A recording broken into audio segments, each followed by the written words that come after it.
Well, thank you. I think Dorothy said a lot about the background of what we do. The main focus really at this point is the sex differences we see in pain. Most of us know what pain is, not to say all of us, so I'm not going to give you a definition. You can tell me what you feel, and that's pain for me. I mean, but we do experience it differently. I mean, you feel it differently than he does, and you feel it differently than she does. And we do not feel pain the same way. We do not perceive it the same way. We may have the similar mechanisms through which we perceive it, but it's different for each one of us. That difference manifests itself between us as individuals, manifests itself between the sexes.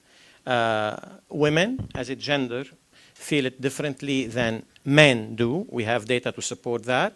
But within the gender definition, we have also data that supports there is a biological difference there. The sexes, whether it's a female versus a male, do perceive pain differently.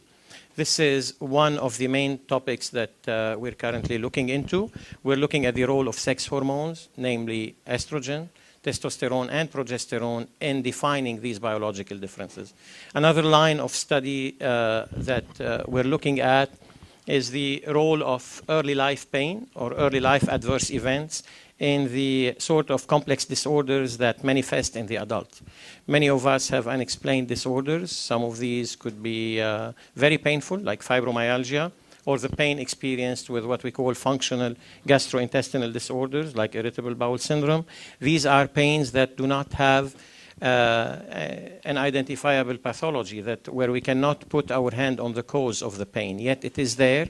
It's the cause of deep suffering for the patient who's experiencing it, and we need to learn more about it.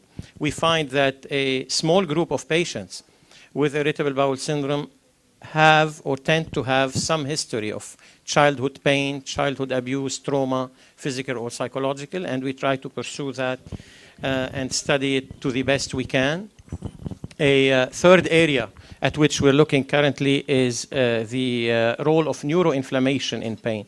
This is a rather novel area in the field of pain. It has to do with inflammation taking place inside our nervous system, at the level of the spinal cord, at the level of the brain, and how that can become the generator of pain, sometimes without a peripheral cause.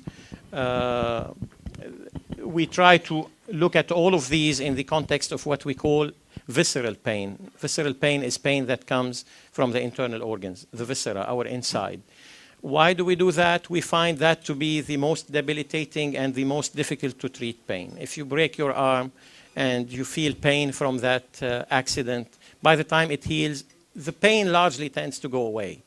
But sometimes the pain from the inside doesn't go away, and this is where our focus is right now. I'll be happy to elaborate on additional areas or subtopics later on, but I'll give the stage now to Beth.